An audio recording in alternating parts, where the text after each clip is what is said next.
The present work of the Polish Institute is one that commands the admiration and respect of every university. Mcgill is proud to be the host of the Polish Institute and to show by this gesture not only its admiration of great Polish scholars, but its profound sympathy with the suffering people of that country.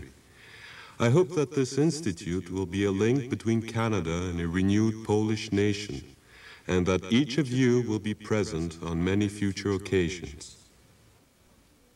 With these words, Principal and Vice-Chancellor Dr. Frank Cyril James inaugurated the Canadian branch of the Polish Institute of Arts and Sciences in America on October 21st, 1943, at McGill University, Montreal, Canada.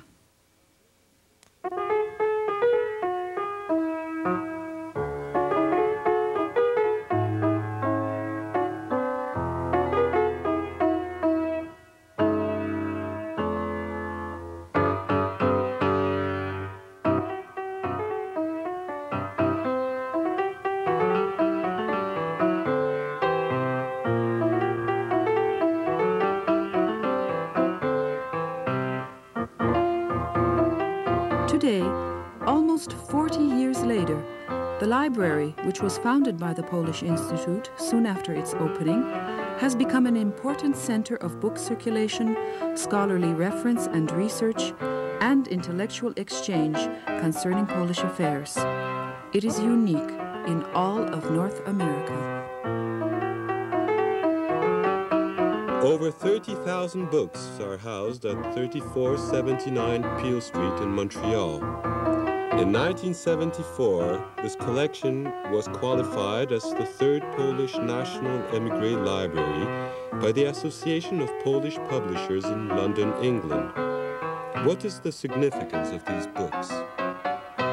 Publishing has always been a barometer of political events in Polish history. During the partitions of Poland in the 18th and 19th centuries, important Polish centers of publishing sprang up in Paris and London to safeguard a culture threatened at home. Following 1939, during the Nazi occupation of Poland, millions of Polish books were burned and the Polish press liquidated. Underground presses were immediately established, while valuable books were smuggled to libraries abroad. On June the 12th, 1980, Mirosław Chojecki, founder of the independent publishing house Nowa in Warsaw, defended the freedom of speech and of the printed word in a historical address before the courts. Our national culture is for me something of the highest value. People who are not conscious of their own history are unable to define their identity. Nowa was set up in order to defend readers and writers from the arbitrary and willful behavior of censorship. The Polish Library at McGill University has thrived in the tradition of preservation and development of Polish national culture.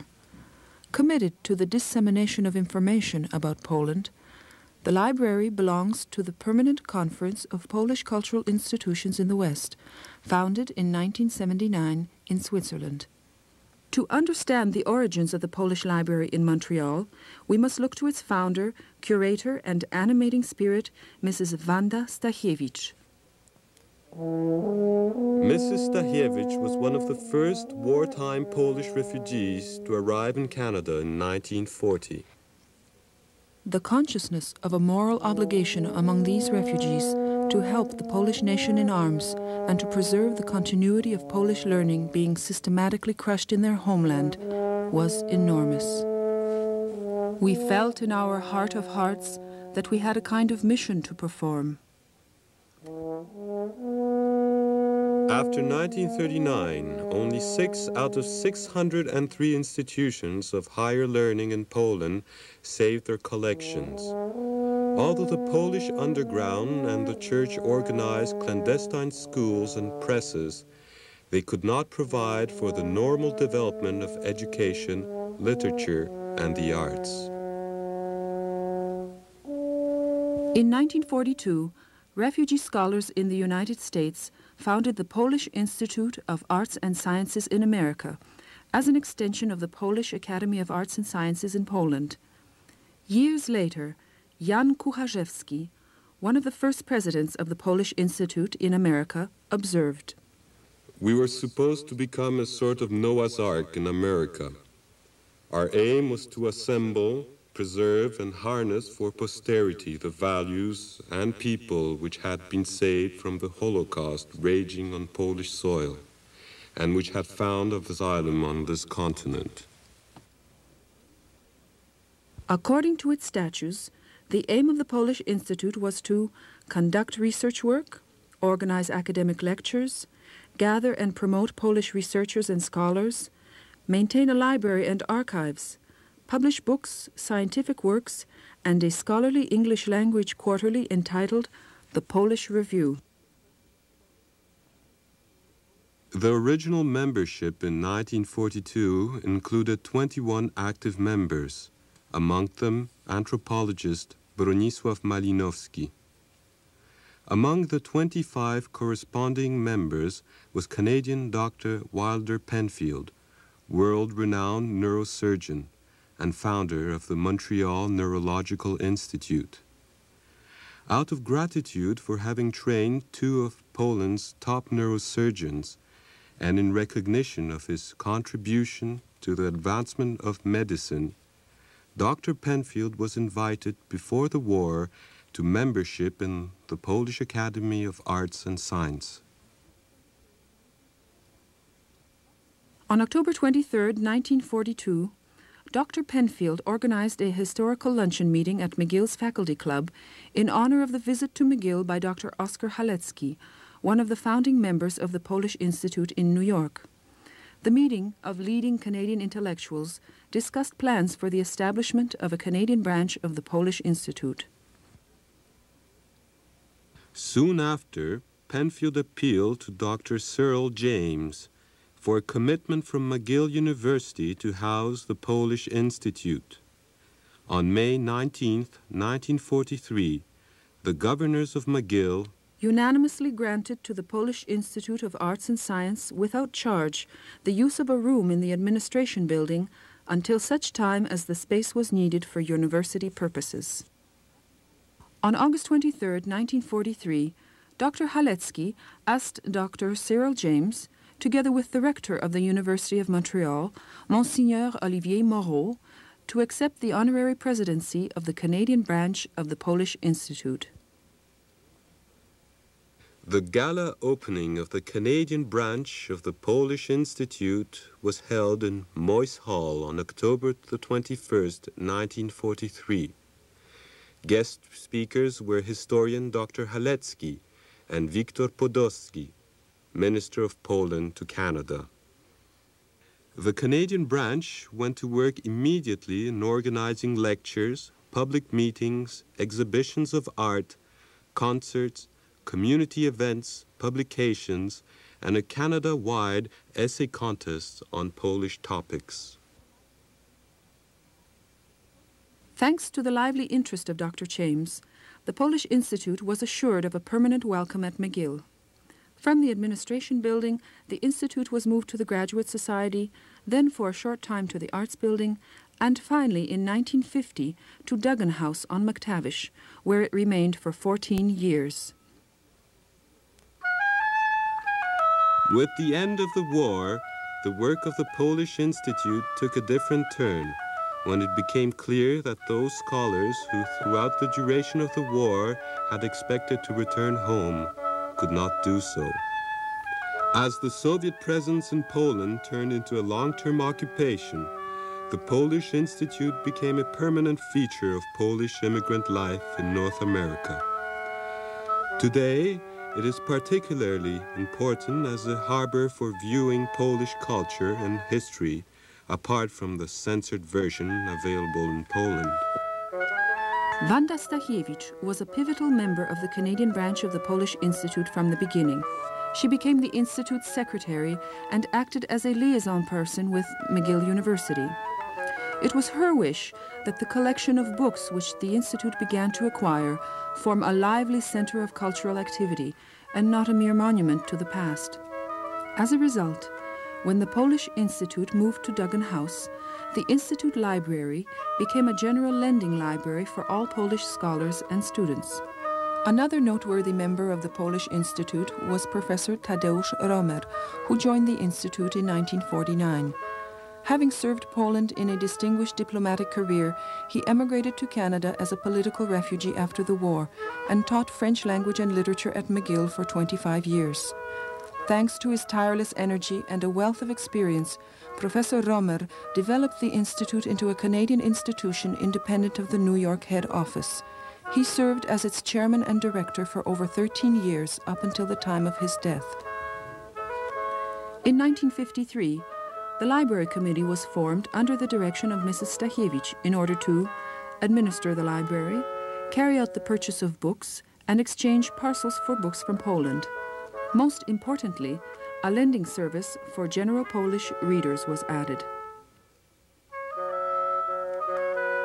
In 1962, the Institute bid farewell to a good friend, Dr. Cyril James, presenting him with a commemorative book.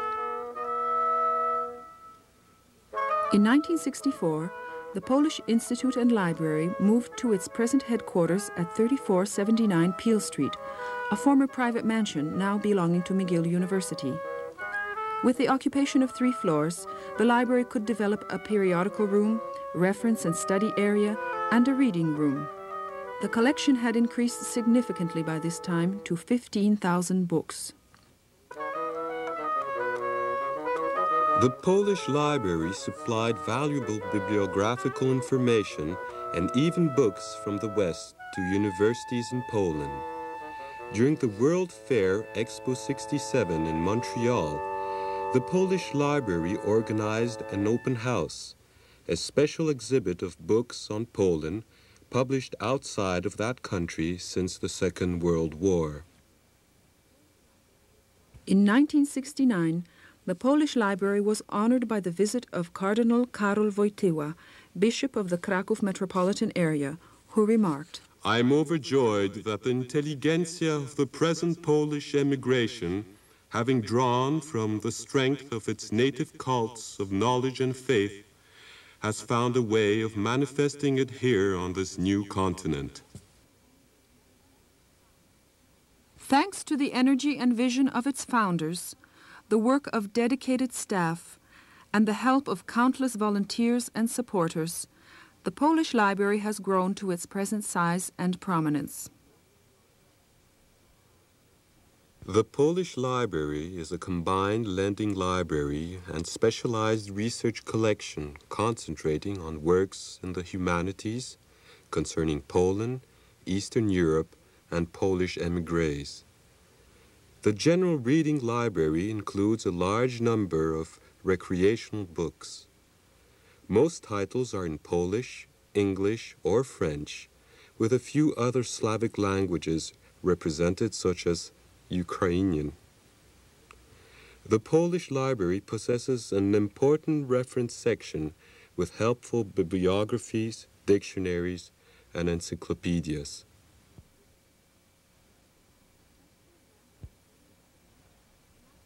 Thanks to a grant from the federal government, the library was able to prepare about 10,000 reference cards of its most important books in 1975 for the Union Catalogue in the National Library in Ottawa. Cards continue to be sent to Ottawa, making valuable books available to scholars and students outside Montreal through the interlibrary loan system. Besides books purchased or received from Poland, a large part of the collection derives from private estates, bequests, and donations. For example, books from the estates of Professor Tadeusz Romer, the late director of the Polish Institute, of General Wacław Stachiewicz, and of writer-publisher Michał Pawlikowski of Medyka, Poland. Through such bequests, the library has acquired a valuable collection of rare books. The oldest of the rare books dates back to the 16th century. Others tell a story of lively Polish publishing and political activities, particularly in Paris and in London throughout the 18th and 19th centuries. Some books are important since they were part of very unusual publishing circumstances or very small issues. For instance, there is a small collection of books published in Palestine by the Polish Army during the Second World War for the benefit of Polish soldiers and refugees in the Middle East. Other valuable books include those which are among the few extant copies. The Polish Library houses the complete set of Przegląd Powszechny, the Current Review, published in Kraków between 1884 and 1934. Another such rare set is Chimera, the most outstanding magazine of Polish modernism, published between 1901 and 1907 in Warsaw. Its beautiful graphic design, including the drawings of Stanisław Wyspiański, renders it one of the best examples in the aesthetics of the publishing art. Other valuable books include those by writers banned in Poland or withdrawn from print. Chief among the literary journals is Zapis, published in Poland by the independent publishing house Nowa. It has published over 100 writers censored in Poland since 1977. The second major publishing house of censored as well as émigré authors is Kultura, the publication of the Literary Institute in Paris, edited by Jerzy Giedroyć since 1948. The library possesses the complete set of the monthly journal in Polish, devoted to the literary, journalistic, political, social, economic analysis and polemics. Kultura also publishes several series, such as Bez cenzury, or Uncensored. Excerpts from Kultura translated into English are published in California under the title Fragments. Among its valuable or rare books, the Polish Library carries many of the most important underground publications which appear unofficially in Poland, including Opinia, Robotnik, Bratniak, Puls. Other publications which carry information pertinent to the dissident movement in Poland are published in the West.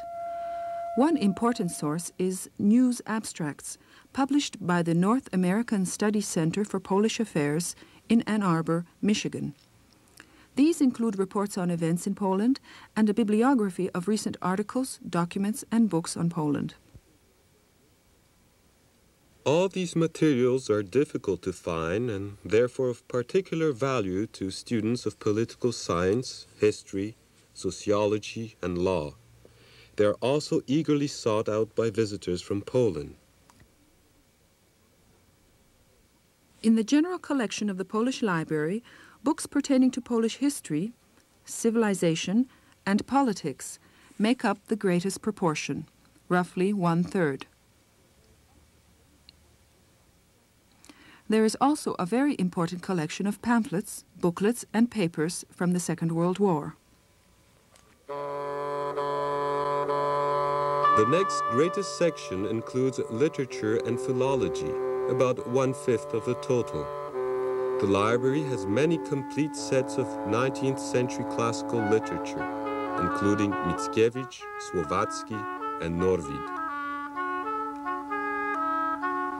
Critical writing makes up a large part of this section. Many works of literature are available in English and French translation.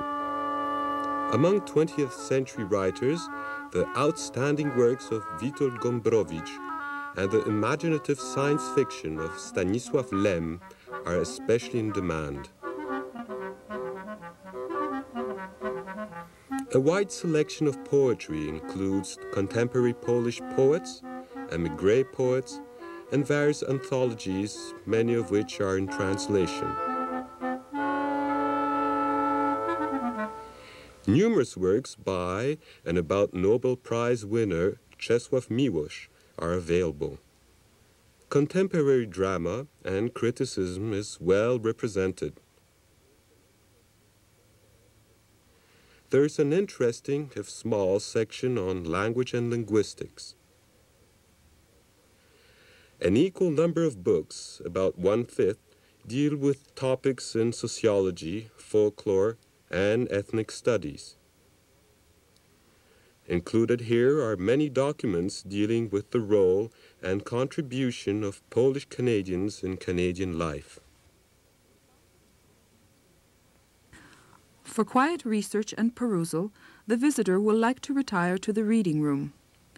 A relatively small but significant selection of books on philosophy, music, religion, and even Polish cooking are to be found here. A special section is devoted to Pope John Paul II and includes his own early works, which are now difficult to obtain.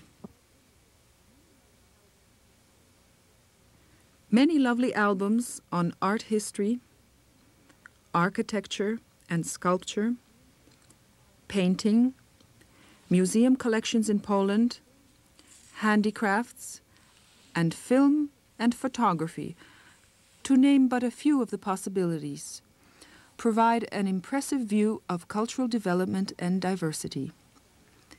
The art books attest to the high standards of visual reproduction and printing design prevailing in contemporary Polish graphics and art publications.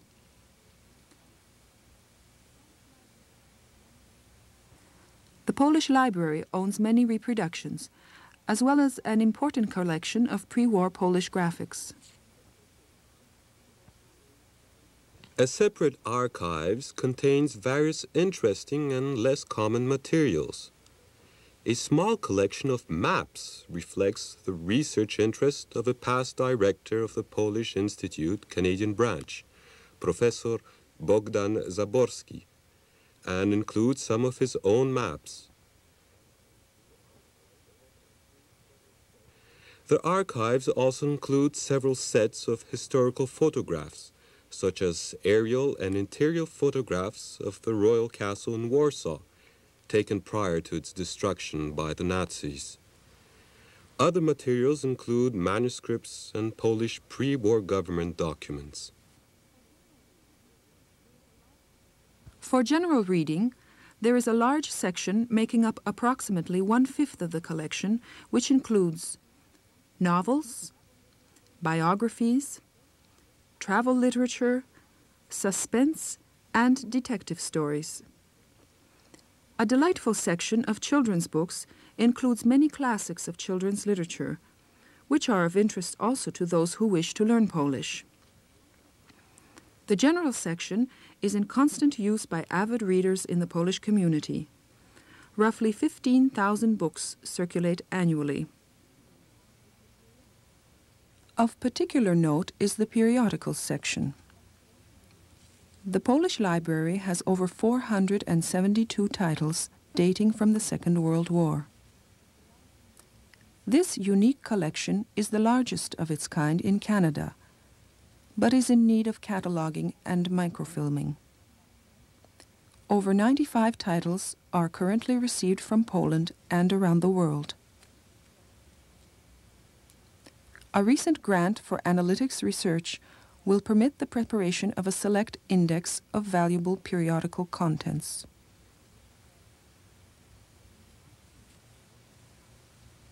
In confirmation of the work of the founder and volunteers of the Polish Institute and Library, Dr. David L. Johnston, Principal and Vice-Chancellor of Mcgill University, wrote to Mrs. Stachiewicz in October 1979.